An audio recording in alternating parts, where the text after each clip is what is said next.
my money raw. Yeah, I'm looking at the bank statements. I do not want to tell. Yeah, nuts with my gang. You be just a stain. He's back again. Sherry's back. Tell your friends. Once again, I literally ran home, filmed this video because I was like, I just have to film it today. I have to film it today. I tried to film this video last week, but for some reason, every time I went to talk, I couldn't gather my thoughts. And I felt like I was getting choked up. Like, I'm a very emotional, sensitive person. So sometimes, actually not sometimes, a lot of times, it doesn't take a lot for me to like start crying or just get like influx of emotions. And that's just how I am. I feel like I'm in a better place right now. My thoughts are more collected. And also I had put out a poll on my Instagram, cool Sherry bro, okay. Asked people if they wanted me to film my next video, make it about my community college experience, or about dealing with stress, pressure, and comparisons. I literally only had like 3 votes for the community college thing, and I'm like, okay, like, you guys don't want to know more about me? Like, anything?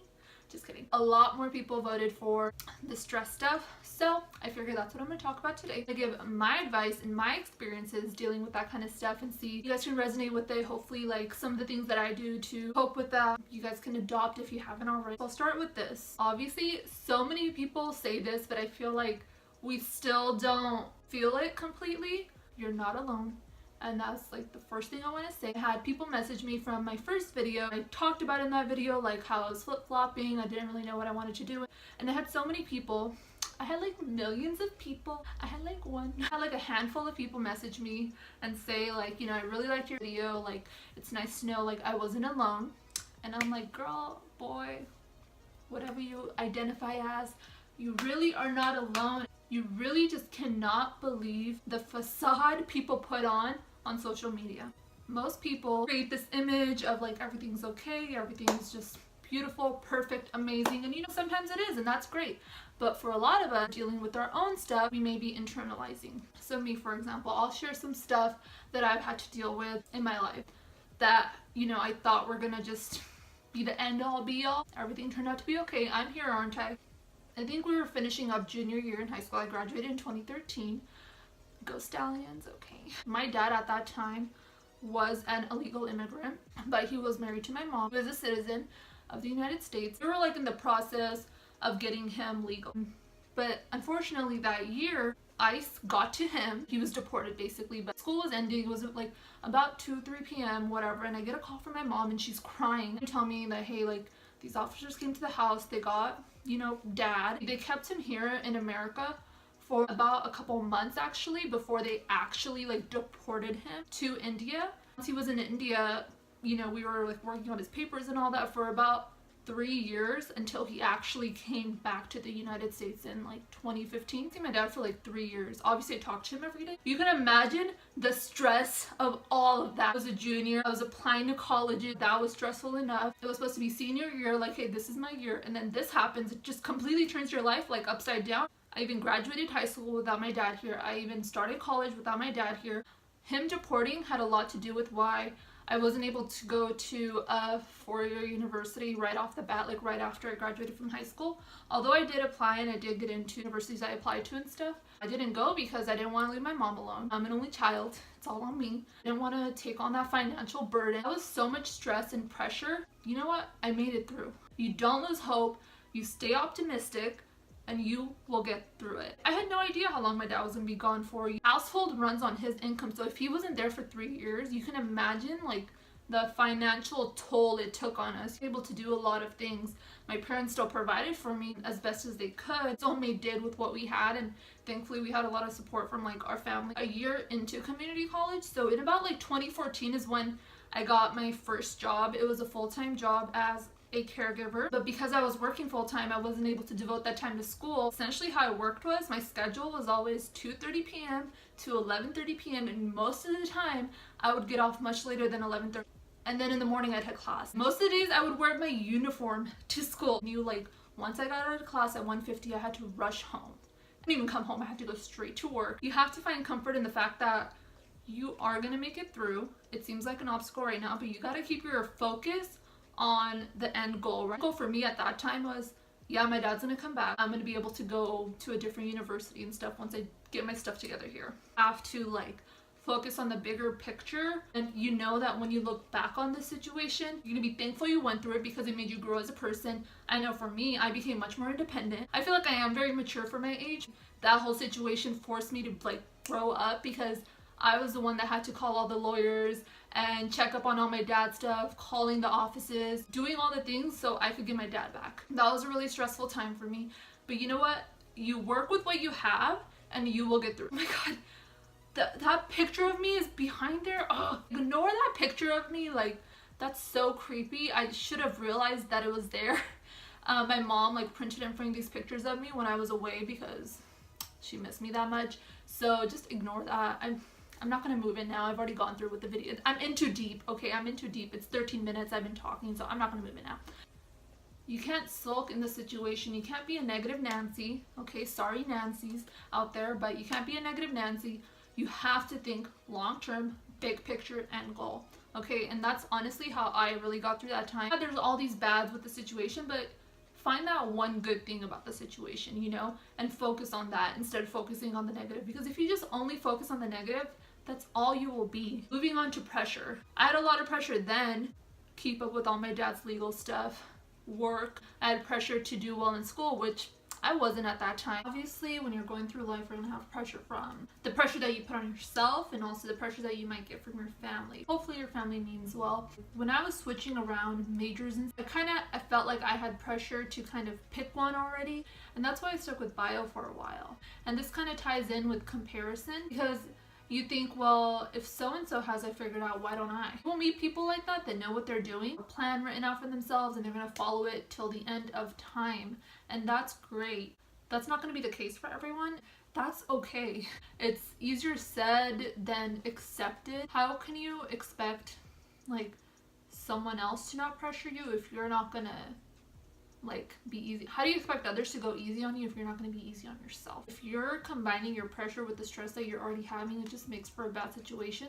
So in the end, you have to have your own back because nobody else will have your back.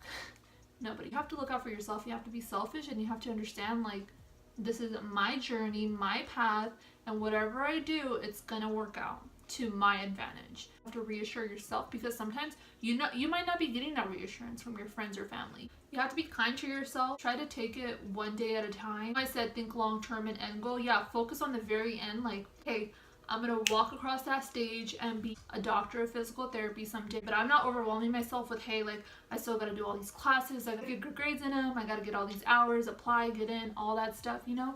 I'm not gonna overwhelm myself with that because there will be a time and place for that. Right now I need to keep myself motivated and keep going and think about my end goal. One thing that I do to help myself stay motivated is I find quotes online. I'll save them to my camera roll, but then, you know, I have other stuff in my camera roll too. It's not just quotes. So I'll favorite all the quotes so I can get to them easily, you know, when I need to them, and then I'll go back and look at them whenever I feel like I need to. I try to stay optimistic as much as I can. I also surround myself with friends who are on the same wave as me. My friends are hustlers. They're getting their stuff done. I'm getting my stuff done, and I know I can count on them. Of course, we have our moments.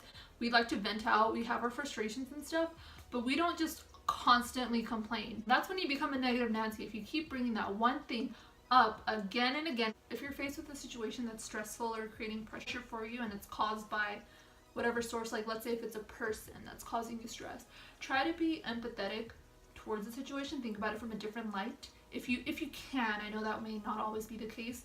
That might console you a bit to kind of think about where the other person might be coming from or how, you know, the situation could be interpreted different ways. And going back to comparing yourself to others, I want to share that last year I was very unhappy because it was graduation time and that was actually supposed to be the class that I was supposed to be a part of. I should have been walking the stage last year if I had stuck to 4 years in college after high school, you know, the ideal plan.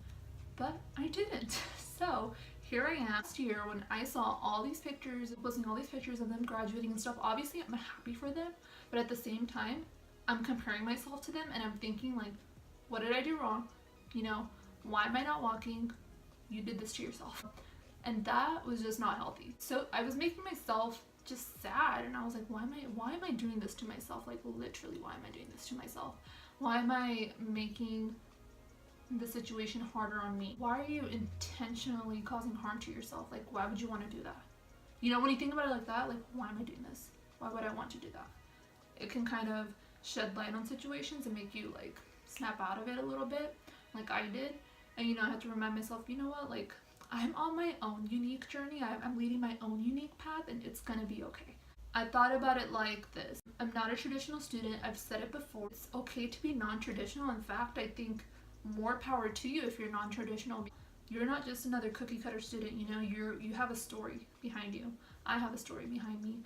And if oftentimes you are able to present it, whether it's in your essay when you're applying and stuff like that, or in your application somewhere, I feel like it really helps out. It helps you stand out. I've accepted it as my strength. I have led many paths to get to where I am today. With every path I've led, I've learned something, you know, and that's what I'm using to my advantage now to get me to where I need to be. And you get a sense of knowing, like, hey, this is what I truly want. You know, this isn't something that I thought I wanted and I'm just doing it, you know, like I thought I wanted to go to med school, be a bio major, you know, like, no. Just because everyone else is doing it, just because all the other Indian kids are doing it now. I'm gonna do me, okay? I have found myself and I love myself for who I am. I feel like I was kind of all over the place with this video, and maybe I should have like written down some stuff before I just went and started talking, but I just wanted this to be like a raw and real conversation. I want to stress that it's okay to be stressed, but it's not okay to let the stress overwhelm you and not have any coping mechanisms for it. In terms of pressure, I want to stress you have to be kind to yourself. You're already going to face pressure from all these other outside sources, family, friends, work, you know, school and all that. But don't make it worse on yourself by comparing yourself to others, by, you know, setting unrealistic goals for yourself. Just be kind to yourself and try to take it one day at a time while thinking about the very, very end goal. I never thought I would be 3 years into community college, applying to a four-year university with a 2.9 GPA. I got waitlisted at UCI, okay? I wasn't even accepted right away. Everything has led you to where you need to be, okay? Like, nothing that happened has been a mistake. Like, yeah, you might think, okay, I've made mistakes, but still, it's like, you know, butterfly effect. Everything has led you to where you need to be. Everything happens for a reason. I can't stress that enough. Like, oh, I'm such a firm believer in that. And you're gonna be okay. We're all gonna be okay. With the comparisons, try to be empathetic. They be going to the gym 10 days a week. They just bought a house at 19, allegedly. You know, they have all this stuff going on, but it's like, you don't know them. Would you guys have assumed, oh, I've been through what I've been through? You know, you don't even know everything I've been through, but just what I'm sharing, like, would you have thought of that just from seeing my social media or whatever, just seeing me in person? No. It's what I present, right? Just don't believe the fallacy that is social media. Don't be on your phone all the time just looking at people and just being like miserable. If you feel that way, if you feel like you're going on Instagram and it's like making you sad, whether you're on Instagram, Twitter, YouTube, whatever, delete it. Like, if it's causing you that much negative thoughts, negative vibes, why would you want to like keep increasing that for yourself? There's this quote I saw, I posted on my Instagram, like, I don't remember it. I literally just posted it like 30 minutes ago and I already forgot it. I had a concussion once, I'll have to get into that later. Like, the message of the quote, we're always just thinking ahead, right? We're always just focusing on the future and like what we still have to do. But take some time for yourself and reflect on everything you've been through to get to where you are now. I'm sure it'll create really positive emotions, hopefully, for you to know that, hey, you've overcome so much and you know you have it in you to keep going and keep pushing to get to your goals, and use that as your motivation to keep going and, you know, deal with the stress and pressures of everyday life, especially in school. I know it's hard. Trust me, I know. So much has happened, you know, even just this year, so much has happened, but we've still got to keep going. We can't just give up. Giving up, it's not a good feeling. If you can't say, you know, you're where you're at, but at least you're trying, you know, console yourself. At least I didn't give up. You know, at least I'm still going. I think I'm gonna end my video there. I feel like, what am I talking about? You guys are probably like, this girl is crazy. I will have to talk to you guys later.